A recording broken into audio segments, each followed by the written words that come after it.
Alright વિદ્યાર્થી મિત્રો, આજે હવે આપણે શરૂ કરીએ છીએ કુલમનો નિયમ. જે ગયા લેક્ચરમાં આપણે સમજી ગયા કુલમના નિયમ વિશે. આજે આપણે એની ચર્ચા પણ થોડીક ડિટેલમાં કરીશું કુલમના નિયમ વિશે.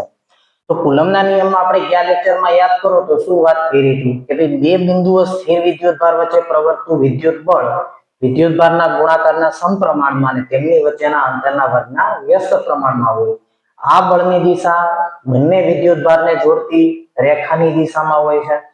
અને ઈ સૂત્રને ચાર્લ્સ કુલમ્બે કઈ રીતે રજૂ કર્યું હતું યાદ કરો તો જોઈએ. શું હતું બોલો મારી સાથે? F બરાબર K Q1 Q2 upon R square. જ્યાં K હતો એ કુલમનો અચળાંક હતો.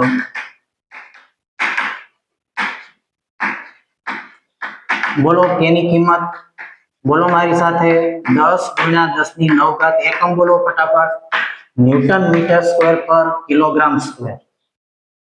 પછી K ની બદલે K અચળાંક માત્ર ને માત્ર ક્યાં આવશે? કુલમનો અચળાંક K શૂન્ય અવકાશની અંદર. આ હવા હોય તો બીજું કોઈ માધ્યમ હશે હવા સિવાય તો તમે અચળાંક K ને મૂકી શકતા નથી, તો પરમિટિવિટી આવશે.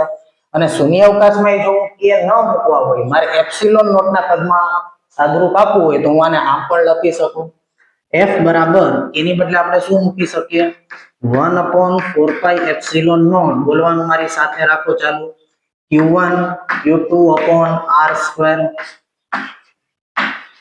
જ્યાં એપ્સિલોન નોટ બોલી જાવ શું હતું? શૂન્ય અવકાશની પરમિટિવિટી. શૂન્ય અવકાશની પરમિટિવિટી 8.85 10⁻12 એકમ બોલી જાવ. એનો વ્યસ્ત c²/nm² એનો એકમ થશે.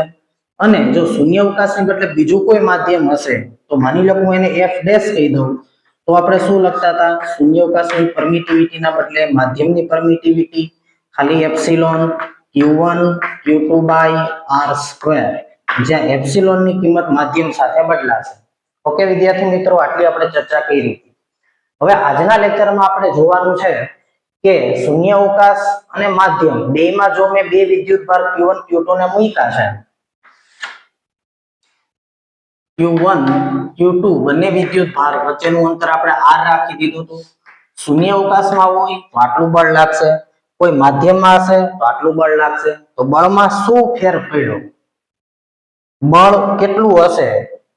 તો અગાઉ જણાવ્યા મુજબ કે શૂન્ય અવકાશની પરમિટિવિટી કરતા માધ્યમની પરમિટિવિટી વધારે હશે. પરમિટિવિટી એટલે કે બંને વિદ્યુતભારની આસપાસ જેટલા વધારે માઈનસ કે પ્લસ આયન જમા થાય, વધારે જમા થાય પરમિટિવિટી વધારે, ઓછા જમા થાય પરમિટિવિટી ઓછી. તો પરમિટિવિટી માધ્યમની વધારે હશે કેમ કે આયનો તો માધ્યમ પાસે હશે. તો વધારે ઋણ અને ધન આયન કોની અંદર જમા થાય? શૂન્ય અવકાશના એટલે કોઈ માધ્યમમાં. તો માધ્યમની પરમિટિવિટી વધારે હોય ને પરમિટિવિટી વધારે હોય તો બળ ઘટી જશે. હવે બળ કેટલું ઘટશે એની આપણે જો ચર્ચા કરીએ તો જો તો આ બંને બળોનો ભાગાકાર કરી નાખવું તો શું આવશે? F/F'. F/F' લખાવો તો મને જો આ બે નો ભાગાકાર કરું તો જો 1/4π તો અહીંયા 1/4π ભાગાકાર કરવાથી ઉડી ગયા.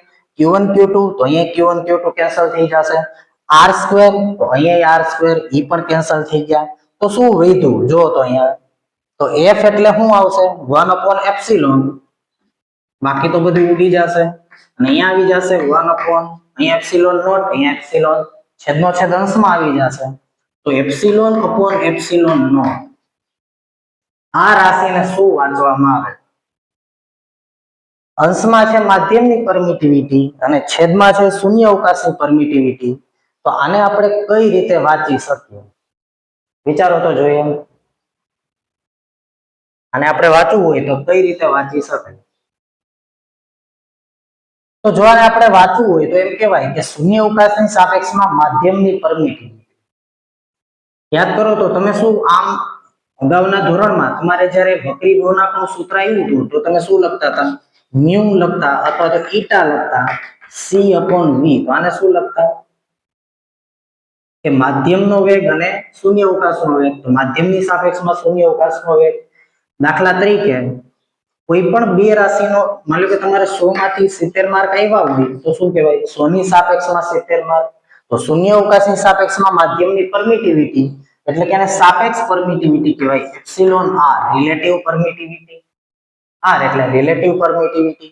અને આ જ ભાગાકાર છે એને કહેવામાં આવે છે માધ્યમનો ડાઇઇલેક્ટ્રિક અચળાંક કેપિટલ કે. બોલો શું કહેવાય? માધ્યમનો ડાઇઇલેક્ટ્રિક અચળાંક કેપિટલ કે. અને એ જે માધ્યમનો ડાઇલેક્ટ્રિક અચળાંક તમને કેપિટલ કે મળ્યો એ માધ્યમની પ્રોપર્ટી રજૂ કરશે કે બળ કેટલામાં ભાગનું થઈ ગયું.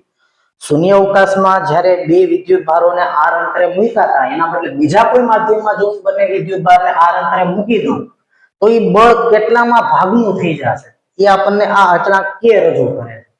કઈ રીતે રજૂ કરે છે જો તમે આ બેનો ભાગાકાર કરો તો f/f' બરાબર આવી ગયા કે.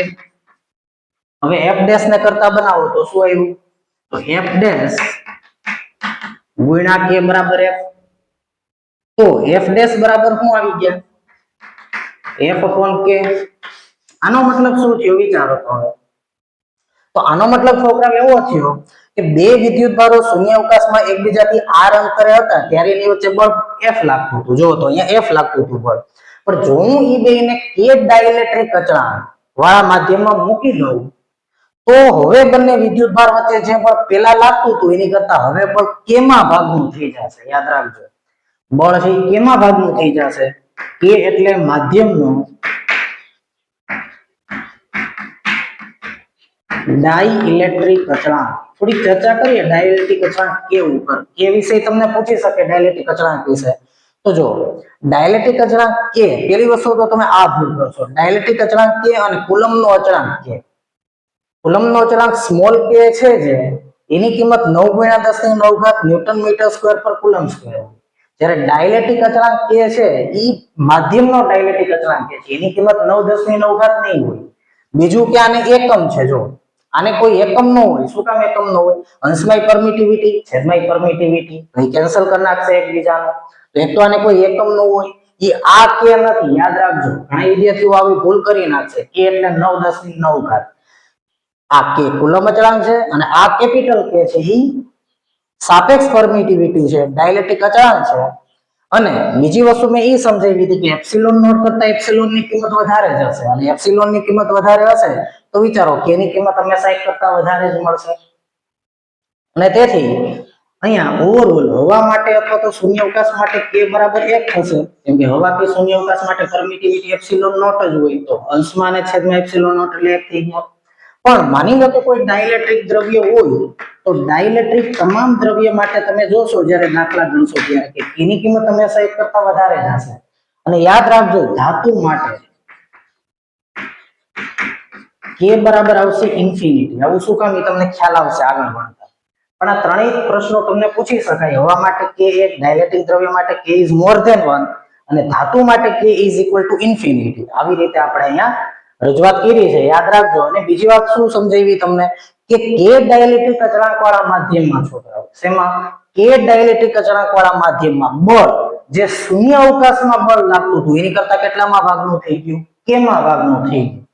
યાદ રાખજો ફરી એકવાર બોલું છું કે જો હવામાં બળ f લાગતું હોય તો k ડાઇલેક્ટ્રિક અચળાંક વાળા માધ્યમમાં બળ કેટલામાં ભાગનું થઈ જશે? k માં ભાગનું થઈ જશે.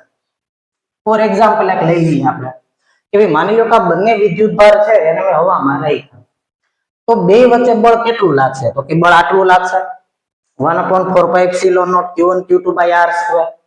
જો તો અહીંયા હું લખું ફરી વાર કે ભાઈ હવામાં હશે તો f બરાબર 1/4πε0 q1 q2/r².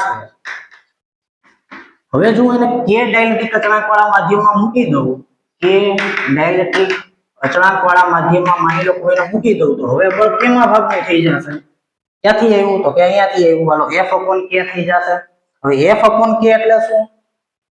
f કેટલા? તો કે f એટલે આટલા ભાગ્યા k. તો કેમ લખાય એને? હાલો પેલા f લખી નાખો 1/4πε0 q1 q2/r² છેદમાં k અને અંશનો છેદ છેદમાં આવી આવશે એટલે k અહીંયા આવી આવ્યા kr². તો જ્યાં તમે r² લખતા હતા ત્યાં શું લખવું પડશે? તમારે kr² લખવું પડશે. જ્યાં તમે આર સ્ક્વેર લખતા હતા એની બદલે હવે તમારે લખવું પડશે કે આર સ્ક્વેર.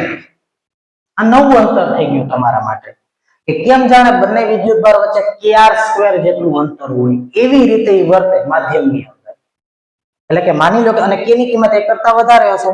માની લો કે કે ની કિંમત 2 હોય તો પેલા આર સ્ક્વેર અંતરે જેટલું બળ લાગતું હતું એની બદલે 2r સ્ક્વેર અંતરે કેટલું બળ 2 ને રાખો અને જે બળ લાગશે એટલું બળ આર સ્ક્વેર અંતરે લાગશે. કે ડાયલેક્ટ્રિક અચળાંકવાળા માધ્યમમાં થોડું વિચારો હું શું બોલ્યો કે અંતર આર સ્ક્વેર ને બદલે મેં કે આર સ્ક્વેર લખ્યા. એમસીક્યુ ની અંદર આ બધી વસ્તુ કામમાં આવશે કે આર સ્ક્વેર ને સમતુલ્ય અંતર કે આર સ્ક્વેર થઈ ગયું. જો શૂન્યાવકાશમાં હોય તો આર સ્ક્વેર તો કે ડાયલેક્ટ્રિક અચળાંકવાળા માધ્યમમાં શું થઈ ગયું કે આર સ્ક્વેર. આ અંતરને માની લો હું આર ડેશ કહી દઉં. આર ડેશ આ અંતરને એટલે કે પેલા અંતર આર હતું તો આપણે આર સ્ક્વેર લખતા હતા તો નવું અંતર આર ડેશ શું થઈ ગયું તો આર ડેશ થઈ ગયું. જો તો આ અંતરનો વર્ગ જો છોકરા જો આ અંતરનો વર્ગ આર સ્ક્વેર તો અહીંયા અંતરનો વર્ગ શું આવ્યો કે આર સ્ક્વેર તો આર ડેશ સ્ક્વેર એની બદલે મેં શું લખ્યું કે આર સ્ક્વેર. અંતરના વર્ગના વ્યસ્ત પ્રમાણમાં હોય ને તો અંતર છે એ માની લ્યો કે અહીંયા આર ડેશ સ્ક્વેર મેં લખી નાખ્યું કે 1/4π0 q1 q2 upon r dash square. તો જ્યાં r સ્ક્વેર આવતા હતા અહીંયા કે r સ્ક્વેર આવ્યા. એટલે કે કેમ જાણે બે વિદ્યુતભાર હવાની અંદર કે r સ્ક્વેર અંતરે મૂકશો અને જેટલું બળ લાગશે એટલું બળ કે ડાયલેક્ટ્રિક અચળાંકવાળા માધ્યમમાં લાગશે. એટલે અંતર r ને સમતુલ્ય અંતર શું થઈ ગયું તો કે r dash બરાબર √kr. r dash બરાબર શું થઈ ગયું √kr. એટલે હું તમને એમ કહું સમજો ફરીવાર કે હું તમને એમ કહું છું માની લો કે બે વિદ્યુતભારને માની લો કે હું 1 મીટર અંતરે મૂકું r બરાબર 1 મીટર બે વચ્ચે બળ લઈ ગયું. હવે આટલું જ બળ મારે કે ડાયલેક્ટ્રિક અચળાંકવાળા માધ્યમમાં લગાડવું હોય આટલું જ બળ માની લો કે ડાયલેક્ટ્રિક અચળાંકવાળા માધ્યમમાં લગાડવું હોય તો મારે બે વચ્ચેનું અંતર કેટલું રાખવું પડે આટલું જ બળ કે ડાયલેક્ટ્રિક અચળાંકવાળા માધ્યમમાં મારે એને રાખવા હોય તો બળ કેટલું લગાડવું પડે અથવા તો આટલા અંતર જે છે અંતર r તો અંતર r ને સમતુલ્ય અંતર હવે કેટલું થઈ ગયું તો કે કેમ જાણે ઈ બે અંતર ફરીવાર જો તો મારો પ્રશ્ન તમે નહીં સમજાવો હું એકવાર ફરીવાર રજૂઆત કરું છું કે માનો કે બે વિદ્યુતભાર છે એને મેં કે ડાયલેક્ટ્રિક અચળાંકવાળા માધ્યમમાં મૂક્યો છે. બે વચ્ચેનું અંતર r છે બરાબર. તો પેલા જે અંતર r હતું હવે અંતરને સમતુલ્ય અંતર કેટલું થઈ ગયું √kr ને સમતુલ્ય થઈ જશે. કેમ જાણે બે વિદ્યુતભાર વચ્ચેનું અંતર √kr હશે એને સમતુલ્ય અંતર થઈ જશે. એટલે કે તમારે આટલું અંતર કરી નાખવું પડે હવામાં. પેલા બે વચ્ચેનું અંતર 1 મીટર હતું કે ડાયલેક્ટ્રિક અચળાંકવાળા માધ્યમમાં માની લો કે k બરાબર 2 હાલ 2 નહીં 4 લઈ ગયા કે બરાબર 4 ડાયલેક્ટ્રિક અચળાંકવાળા દ્રવ્યની અંદર તમે બે વિદ્યુતભારને મૂકી દીધા. હવે કે બરાબર 4 ડાયલેક્ટ્રિક અચળાંકવાળા માધ્યમમાં બે વિદ્યુતભાર વચ્ચે જે બળ લાગે છે F ડેશ આટલું જ બળ જો મારે હવામાં લગાડવું હોય આટલું જ બળ હું બે વિદ્યુતભારને હવામાં કેટલા અંતરે રાખું કે આટલું જ બળ બે વિદ્યુતભાર વચ્ચે લાગશે તો √kr જેટલા અંતરે રાખું ને ત્યારે એ બે વચ્ચે એટલું બળ લાગશે. અને √kr એટલે શું થયું 4 નું વર્ગમૂળ 2 એટલે 2r. એટલે જો 4 ડાયલેક્ટ્રિક અચળાંકવાળા માધ્યમમાં બળ ઘટી ગયું 4 બરાબર r અંતરે રાખ્યું તો હવે આટલું જ બળ મારે હવામાં લગાડવું હોય જો હવામાં હું રાખું તો બળ વધી જશે બે વચ્ચે અહીંયા બળ ઘટી ગયું તો માધ્યમમાં તો હવે હું એને 2r અંતરે રાખીશ ત્યારે એ બે વચ્ચે આટલું બળ લાગશે જેટલું 4 ડાયલેક્ટ્રિક અચળાંકવાળા દ્રવ્યમાં લાગતું હતું. ટૂંકમાં નવું અંતર કેટલું થઈ ગયું √kr બરાબર. કે ડાયલેક્ટ્રિક અચળાંકવાળા માધ્યમમાં જે અંતર r હશે એને સમતુલ્ય અંતર તમારે કેટલું લેવું પડશે √kr આટલું અંતર તમારે લેવું પડે જેની આપણે આગળ ચર્ચા કરશું. ઓકે વિદ્યાર્થી મિત્રો તો તમારે અહીંયા આટલું જોવાનું હતું કે ભાઈ બળ કેટલામાં ભાગનું થઈ જાય કેમાં ભાગનું. હવે તમને એવો સવાલ પૂછે કે ભાઈ માની લો કે કેરોસીનની અંદર કેરોસીનનો ડાયલેક્ટ્રિક અચળાંક માની લો કે 2 છે આ તો બે વિદ્યુતભારને મેં એકબીજાથી અમુક અંતરે રાખ્યા બે વચ્ચે 16 ન્યૂટનનું બળ લઈ તો જો હું એને કેરોસીનની અંદર મૂકી દઉં કે બરાબર 2 ડાયલેક્ટ્રિક અચળાંકવાળા માધ્યમમાં તો હવે બે વચ્ચે કેટલું બળ લાગશે તો મેં તમને શું શીખવાડ્યું, કેમાં ભાગનું બળ થઈ જશે, તો કેમાં ભાગનું બળ થઈ જાય તો ભેગા શું કરી નાખવાનું 2, કેમ કે અહીંયા k બરાબર 2 છે, તો હવે બળ કેટલું લાગશે, તો હવે બળ 8 ન્યૂટન લાગશે. તો આવી રીતે તમે અહીંયા પ્રશ્ન કરી શકો. તો આ હતો આપણો કુલમ્બનો નિયમ. અને હવે આપણે લેવાનું છે સદિશ સ્વરૂપે કુલમ્બનો નિયમ. સદિશ સ્વરૂપે કુલમ્બના નિયમની રજૂઆત કરીએ એ પહેલા આપણે થોડુંક સદિશ વિશે સમજી લેવું પડે. મોટાભાગના વિદ્યાર્થીઓને સદિશમાં પ્રશ્નો હોય છે, તો એના લીધે જે સદિશ સ્વરૂપે કુલમ્બનો નિયમ હોય એ સમજવામાં પ્રોબ્લેમ પડશે. પછી વિદ્યુત ક્ષેત્ર આવશે, એના પ્રશ્ન સોલ્વ કરવામાં પ્રશ્ન આવશે. તો ઈ શરૂ કરીએ એ પહેલા આપણે થોડુંક સદિશ વિશે થોડીક ચર્ચા કરી લઈએ અને પછી ત્યાંથી આગળ વધીએ.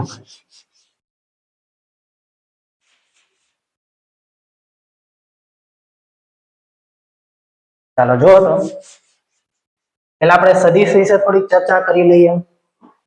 તો તમે અગાઉના ધોરણમાં એવું ભણી ગયા છો. જો આ રીતે માની લો કે હું પહેલું ચરણ દોરીને સમજાવું. માની લો કે કોઈ પણ બિંદુ A છે, તો આનો સ્થાન સદિશ, જેને સ્થાન દર્શાવતા સદિશને આપણે R1 કહી દઈએ.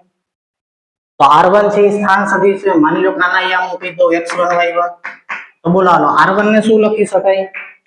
R1 બરાબર x1 i cap y1 j cap, અથવા તો x1 y1 એ લખી શકાય ખાલી આવી રીતે. માની લો કે B બિંદુનો સ્થાન સદિશ, B બિંદુ અહીંયા હોય તો B બિંદુના સ્થાન સદિશને હું કહી દઉં R2, જેના અહીંયા હું કહી દઉં x2 y2. તો B બિંદુના સ્થાન સદિશને બોલો હવે શું લખી શકાય? x2 y કેપ અને y2 j કેપ, અથવા તો બોલો શું લખી શકાય? x2 y2. પછી યાદ કરો આ બે સ્થાન સદિશને જોડતા સદિશને શું કહેવાય? બોલો બોલો. બે સ્થાન સદિશને જોડતા સદિશને શું કહેવાય? સ્થાનાંતર સદિશ કહેવાય. શું બોલાય? સ્થાનાંતર સદિશ. હવે આને હું સ્થાનાંતર સદિશ કહી દઉં. હવે જે આ સ્થાનાંતર સદિશ મળ્યો એનું હું નામ આપી દઉં R21 સદિશ. ગમે નામ આપી શકાય. હવે R21 સદિશ કહી દઉં. તો R21 સદિશ એ સ્થાનાંતર સદિશ છે. સ્થાનાંતર શું હોય? અંતિમ સ્થાન ઓછા પ્રારંભિક સ્થાન. બોલો, સ્થાનાંતર એટલે અંતિમ સ્થાન ઓછા પ્રારંભિક સ્થાન. તો સ્થાનાંતર સદિશ એટલે અંતિમ સ્થાન સદિશ ઓછા પ્રારંભિક સ્થાન સદિશ. અંતિમ સ્થાન સદિશ ઓછા પ્રારંભિક સ્થાન સદિશ. તો બોલો તીર મેં આમ દોર્યું છે. આનો મતલબ કે પહેલો સ્થાન સદિશ આ છે અને બીજો સ્થાન સદિશ આ છે. બોલો તીર શરૂ અહીંયાથી થયું, આ દિશામાં ગયો, એટલે આ સદિશને મેં જોડ્યો. જો આ તીર આમ છે આમ, એટલે આ પ્રારંભિક સદિશ કહેવાય. અને એને મેં બીજા સદિશ સાથે જોડ્યો આ તીર વડે, એટલે આ બીજો સદિશ છે. તીર આમ કર્યું એટલે જો હું તીર આમ કરત, આમ અહીંયાથી શરૂ કરત અને આમ દોરું તો પેલો આ થાય, બીજો આ થાય. તીર આમ દોર્યું એટલે પેલો આ, બીજો આ.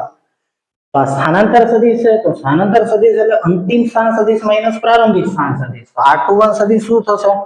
R21 સદિશને આમ લખાય R21 બરાબર R2 સદિશ માઈનસ R1 સદિશ. અને R2 સદિશ માઈનસ R1 સદિશ એટલે શું કરાય? બે સદિશની બાદબાકી. જો R2 માઈનસ R1, અને બે સદિશની બાદબાકી કરવી હોય તો શું કરાય? xm માંથી xm બાદ થાય, ym માંથી ym બાદ થાય.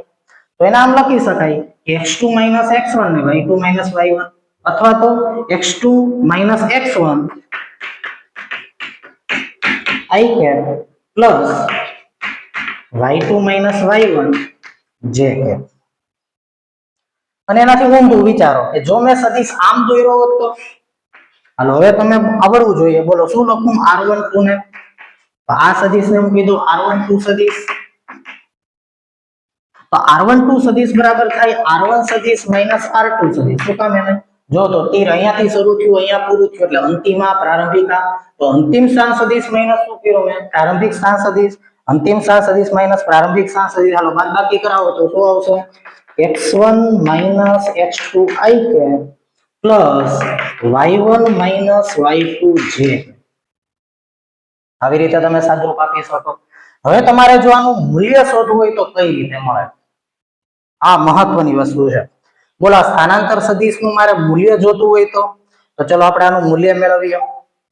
તો જો R21 નું મૂલ્ય મારે મેળવવું હોય તો તમે એવું અગાઉના ધોરણમાં શીખી ગયા છો. 11મા ધોરણમાં શું શીખ્યા છો? યાદ કરો કે સદિશ A બરાબર xi cap plus y j cap. આ સદિશ A છે બરાબર. આવું હતું કે માની લો કે આ સદિશ A,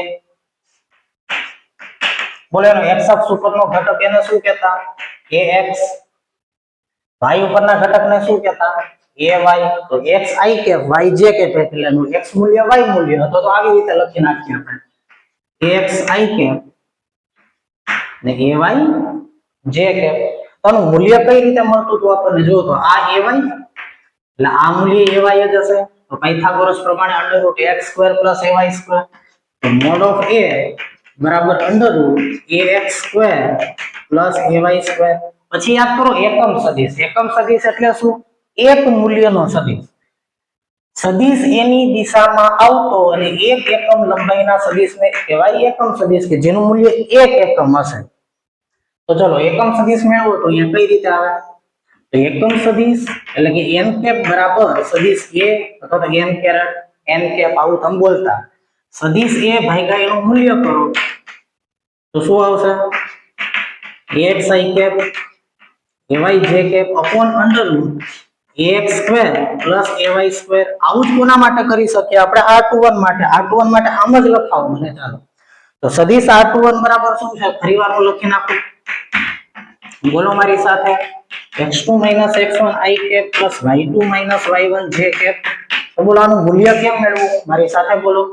તો માનાકમાં r21, જો તો આની જેમ જ માનાકમાં r21, બોલો મારી સાથે, √x2 - x1² એટલે કે એ પેલા i કેપ એટલે કે x ઘટકનો વર્ગ વત્તા y ઘટકનો વર્ગ. x ઘટક અહીંયા આ છે, y ઘટક આ છે, પ્લસ y2 - y1². આવી રીતે તમે લખતા. ચલો આનો એકમ સદિશ મેળવો હવે. તો સદિશ r21 કેપ એટલે કે સદિશ r21 ની દિશાનો એક એકમ મૂલ્યનો સદિશ, જેની દિશા r21 ની દિશામાં જશે તો એનું મૂલ્ય 1 એકમ હશે.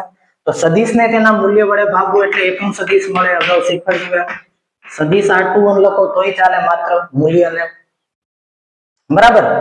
સદિશ r21 માનાકમાં લખો અથવા તો એના મૂલ્યને ખાલી આપણે કઈ રીતે બતાવતા હતા, ખાલી r21 વડે. તો ખાલી r21 લખી નાખો.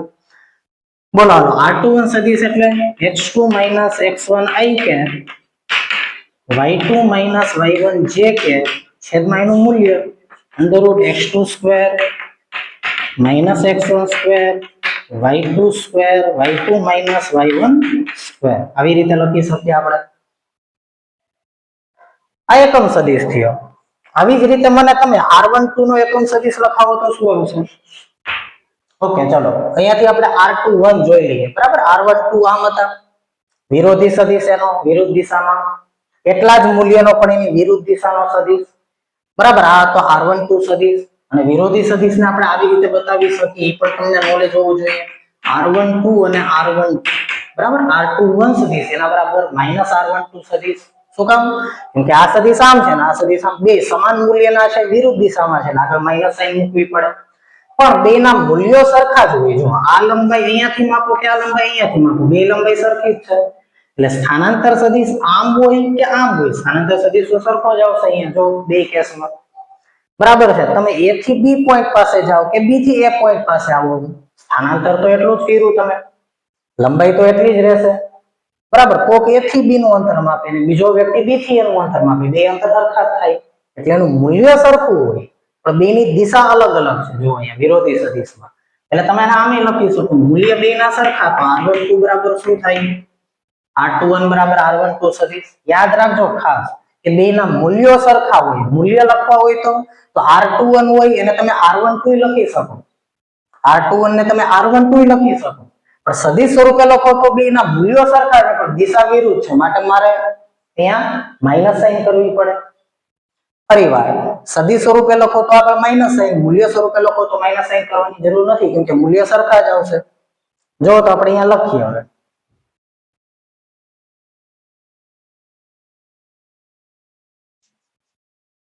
ચાલો લખાવો તો r12 સદિશ આ જ રીતે મને. તો r12 બરાબર, હાલો જો તો શું હતું r12, r1 - r2 એટલે x1 - x2 i cap y1 - y2 j cap. તો x1 - x2 i cap y1 - y2 j cap. આનું આ સદિશ હશે એ આ સદિશ જેવો જ હશે, પણ કઈ દિશામાં મળશે, વિરુદ્ધ દિશામાં. હવે આનું મૂલ્ય મેળવવું તો r12 નું મૂલ્ય √, x1 minus x2 square y1 minus y2 square.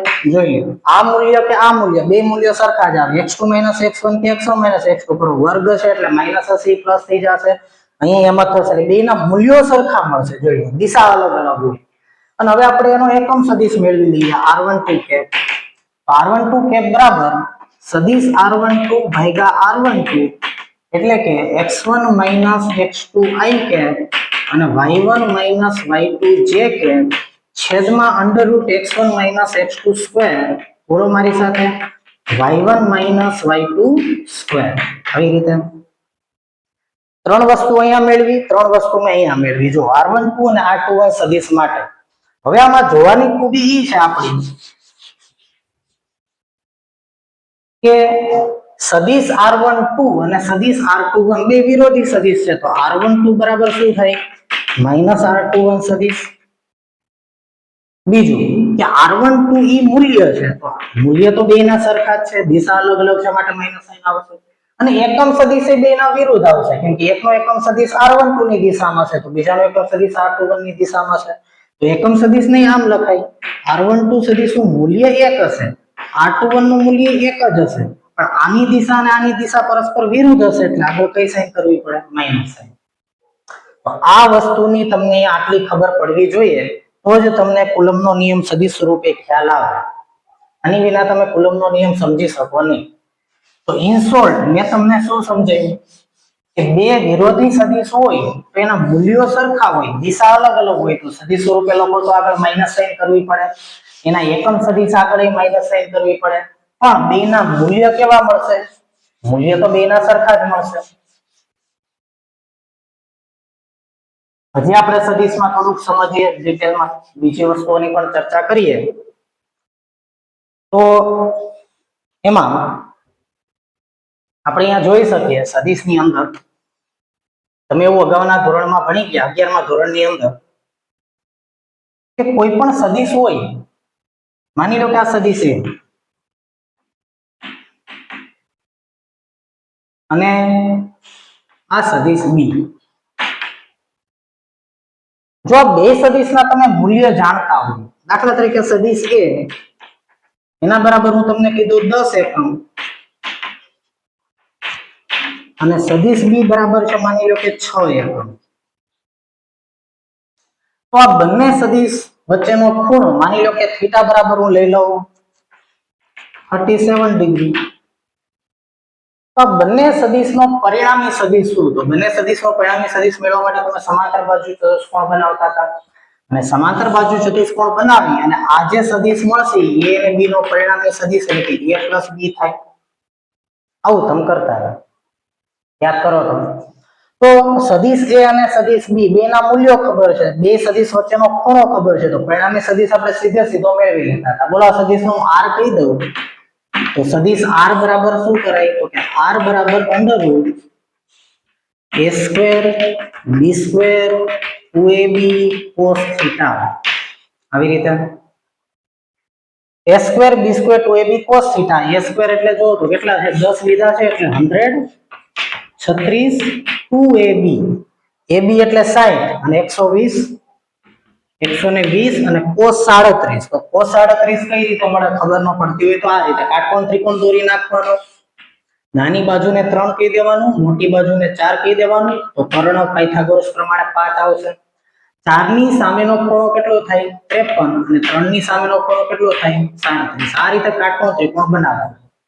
આની ઉપરથી જો તો તમને sin 37 cos 37 sin 53 cos 53 tan 37 cot 37 cot 53 tan 53 એની બધી કિંમત તમારા પાયથાગોરસ ઉપરથી તમને મળી જશે. તો બોલો હાલો cos 37 શું આવશે?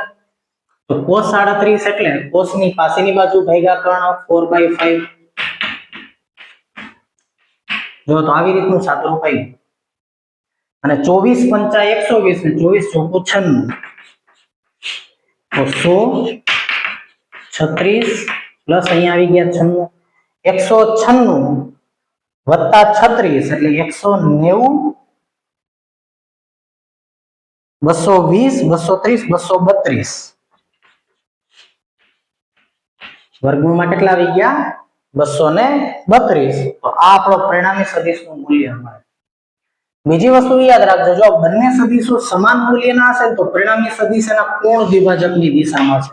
બધી જ જગ્યાએ લગભગ તમારે આ મેથડનો ઉપયોગ આવશે દાખલા ગણવાની અંદર, બધી જ જગ્યાએ.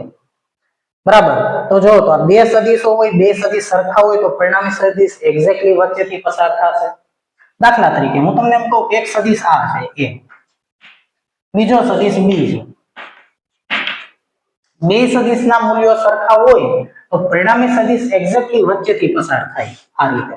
જો તમે આ પાયથાગોરસ પૂરો કરો તો આ આપણો પરિણામી સદિશ r. r નું મૂલ્ય કેટલું હશે બોલો તો? r નું મૂલ્ય થાય √a². માની લો કે ખૂણાનું 120 છે એવું માની લો. ચાલો આ ખૂણો કેટલો છે? 120 નો ખૂણો છે. એની કિંમત હું લઈ લઉં 4, b ની એની અને b ની બેની કિંમત હું 4 4 લઈ લઉં તો બોલો પરિણામી સદિશ કેટલો હશે? તો √a²b² એટલે 16 + 16 + 2ab. તો 2ab 16 દુ 32 cos 120 a²b² 2ab cos θ. યાદ રાખજો cos 120 કેટલા થાય? -1/2. તો અહીંયા આવી ગયા 32 + 32 -1/2 એટલે -16 એટલે કેટલો આન્સર આવશે? 4. તો આવી રીતે પરિણામી સદિશ તમને મળી જશે 4 એકમનો. બે સદિશ સરખા મૂલ્યના છે પરિણામી સદિશ એક્ઝેક્ટલી ઉપર મળશે તમને. તો સમાંતર બાજુ ચતુષ્કોણમાં પણ આ રીત ક્યારે ઉપયોગ થાય આનો? કે બે સદિશના તમે મૂલ્યો જાણતા હોવા જોઈએ અને બે સદિશ વચ્ચેનો ખૂણો જાણતા હોવા જોઈએ. આ ત્રણ વસ્તુ ખબર હોય તો તમને પરિણામી સદિશ છે એનું મૂલ્ય મળશે. અને તમારે મોસ્ટ ઓફ આવા જ દાખલા આવશે, બધા દાખલા ગણાવીશ ત્યારે. એટલે આ મેથડ એક યાદ રાખજો. બીજું તમારે સદિશમાં શું ધ્યાન રાખવું પડશે? અહીંયા જો આગળ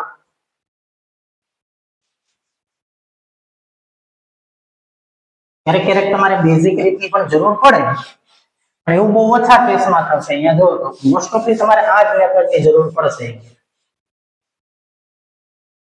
ક્યારેક કોઈ જગ્યાએ આવી જાય તો આ મેથડ પણ તમે ભણી ગયા છો 11મા ધોરણમાં, જો તો કરાવી દો. માની લો કે બે સદિશ હોય, માની લો કે આ સદિશ a અને આ સદિશ છે b. માની લો કે હજી એક સદિશ લઈ લો હું c. મૂલ્ય પણ લઈ લઈએ ચાલો આપણે. માની લો કે આનું મૂલ્ય હું લઈ લઉં 10 એકમ, આનું મૂલ્ય હું લઈ લઉં 5 એકમ અને આનું મૂલ્ય હું લઈ લઉં માની લો કે 5√2. આટલા એકમ લઈ લો. હવે આ ત્રણ સદિશો છે, મારે આનો જે છે બીજગણિતની રીતે સાદરૂપ આપવું છે. તો બીજગણિતની રીતમાં બોલો તમે આના બે ઘટક મેળવતા, એના b ના બે ઘટક મેળવતા, c ના બે ઘટક મેળવતા, પછી એનો પરિણામી સદિશ આપણે મેળવવો છે. તો પરિણામી સદિશ એટલે ત્રણેય સદિશનો સરવાળો, પણ સદિશ સરવાળા સામાન્ય સરવાળાની જેમ થતા નથી. તો તમે ત્રણેય સદિશના શું કરતા? x અને y ઘટક, આના x અને y, આનો x અને y, અને પછી x નો x સાથે અને y નો y ઘટક આરે સરવાળો કરતા. તો ચાલો જુઓ તો સદિશ એ શું આવશે? અહીંયા આ ખૂણા લઈ લઈએ આપણે. માની લો કે અહીંયા હું લઈ લઉં 53 ડિગ્રી નો ખૂણો, અહીંયા હું લઈ લઉં 37 ડિગ્રી નો ખૂણો, અહીંયા હું લઈ લઉં 45 ડિગ્રી નો ખૂણો. ચાલો તો હમણાં જ મેં તમને 3 4 5 ની વાત કરી. માની લો કે આ 3, આ 4 અને આ 5. બોલો 4 ની સામેનો ખૂણો કેટલો લેવાનો? 53. 3 ની સામેનો ખૂણો કેટલો લેવાનો? 37. તો 37 અને 53 ના ત્રિકોણમિતિય વિધેય આવી રીતે મળી જશે તમને. હવે આમાં a જો તો એનો x ઘટક શું થશે? a cos 53. તો a એટલે કેટલા? 10. તો 10 cos 53 i કે 10 sin 53 j કે આવી રીતે આપણે કરતા. હવે cos 53 sin 53 ની કિંમત સામેથી મેળવવાની. બોલો cos 53 એટલે પાસેની બાજુ ભાગ્યા કર્ણ 53 ના ખૂણાની, તો 3/5. તો 10 3/5 i કેપ પ્લસ 10 હાલો sin 53. તો 53 ની સામેની બાજુ ભાગ્યા કર્ણ 4/5 j કેપ સાદરૂપ આપી દો. કેટલો આન્સર આવ્યો અહીંયા? 6 i કેપ અને 8 j કેપ. આ સદિશ a મળી ગયો. તો સદિશ એનું હું અહીંયા લખી નાખું 6 i કેપ 8j કે ચાલો સદિશ b મેળવો એ જ રીતે ચાલો b cos 53 અને b sin 53 ચાલો b cos 53 કેટલા થશે તો સદિશ b માટે b એટલે કેટલા 5 અને cos 53 તો અહીંયાથી cos 37 ની પાસેનો ખૂણો cos 37 તો cos 37 અહીંયા જો તો cos વિધેય એટલે પાસેની બાજુ ભાગ્યા 3 37 ના ખૂણાનું તો 4/5 પ્લસ હાલો આનો y ઘટક શું થાય b sin 37 તો b એટલે 5 અને sin 37 બોલો sin 37 અહીંયા લગાડો sin 37 સામેની બાજુ ભાગ્યા 3 સામેની બાજુ કોણ છે 37 ની 3/5 5 5 ઉડી ગયા બોલો શું આન્સર આવ્યો 4i cap 3j cap તો સદિશ b ને અહીંયા લખાવો શું લખું 4i cap 3j cap સદિશ c માટે લખાવો ચાલો 5√2 તો બોલો આનો x ઘટક થાય c cos 45 અને c sin 45 તો c કેટલા 1 મિનિટ હવે જો તાનો x ઘટક એમાં આવશે માઈનસ માં આવશે કેમ કે ઋણ x અક્ષ ઉપર છે y ઘટક પ્લસ માં આવશે એટલે અહીંયા આપણે માઈનસ સાઈન કરી નાખીએ અહીંયા માઈનસ સાઈન આવી જશે કેમ કે x ઘટક ઋણ x અક્ષ ઉપર આવશે ને અને y ઘટક તો પ્લસ જ આવશે હવે એના બે ઘટક માઈનસ માં છે જો ત્રીજું ચરણ એટલે તો c cos 45 અને c sin 45 c કેટલા લખાવશો મને 5√2 cos 45 એટલે 1/√2 કઈ સાઈન આવશે આગળ માઈનસ સાઈન i કે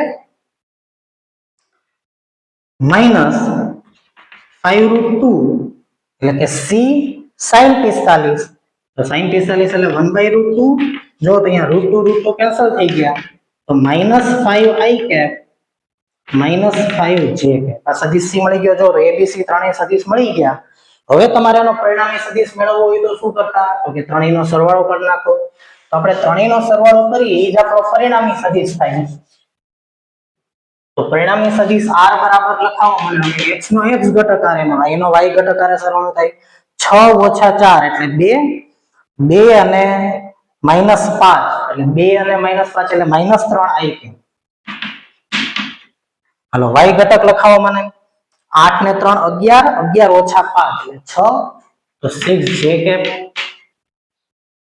તો પરિણામી સદિશ મળી ગયો હવે આનું મૂલ્ય કેમ મળશે બોલો મૂલ્ય આનું તો 3 નો વર્ગ 9 + 36 એના બરાબર √45 અને એકમ સદિશ મેળવો એકમ સદિશ કઈ રીતે મળશે તો n કેપ અથવા તો nr કેપ જે નિશાની આપી હોય તો -3i કેપ 6j કેપ સદિશને એના મૂલ્ય વડે ભાગી નાખો √45 તો એકમ મૂલ્યનો સદિશ મેળવો સદિશ r ની દિશાનો આનું મૂલ્ય એક જ હોય તમારે સાદુરૂપ આપવું હોય તો આપી દો જો આનું મૂલ્ય એક જ આવશે હાલો આનું મૂલ્ય મેળવો તો કોઈ પણ સદિશનું મૂલ્ય કેમ મેળવાય તો કે અહીંયા વર્ગ કરી નાખો જો તો આનું મૂલ્ય મેળવો એકમ સદિશનું મૂલ્ય એક જ આવે કરવાનો વર્ગ 3 નો વર્ગ 9 અને અહીંયા કેટલા આવી ગયા 36 યાદ કરો કોઈ પણ સદિશનો વર્ગ આવી રીતે આપણે કરતા જેમ કે એનો વર્ગ કરવો હોય તો સદિશનું મૂલ્ય જોતું હોય તો આનો વર્ગ વત્તા આનો વર્ગ તો જો તો આનો વત્તા આનો વર્ગ ભાગ્યા √45 જો તો મૂલ્ય એક એકમ જ આવે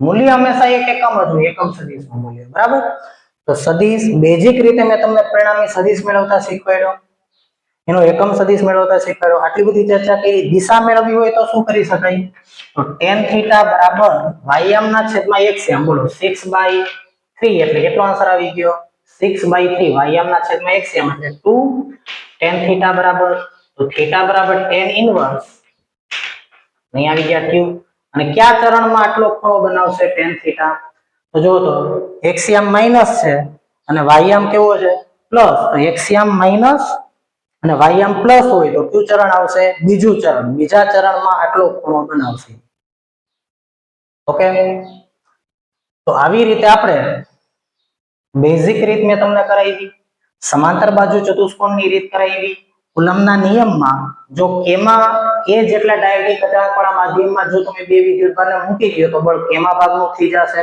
એની પણ આપણે ચર્ચા કરી તો હવે આપણે શરૂ કરવાનું છે કુલમનો સદિશ નિયમ સદિશ સ્વરૂપે તો જે કંઈ પણ તમને કરાવ્યું એકવાર તમે યાદ કરી લ્યો 11મા ધોરણની બુક પડી હોય તો એકવાર જોઈ લ્યો પછી જ આપણે હવેના લેક્ચરને શરૂ કરી શકીએ અધરવાઇઝ જો હું દાખલા કરાવીશ એના કે હું નિયમો શીખવાડીશ એમાં તમને પ્રોબ્લેમ 100% પડશે આખે આખું સદિશ વ્યવસ્થિત જોઈ લ્યો કઈ રીતે મેં કરાવ્યું યાદ કરી લ્યો અને પછી આપણે કુલમ્બનો સદિશ નિયમ શરૂ કરીએ. ચલો, થેન્ક યુ વેરી મચ.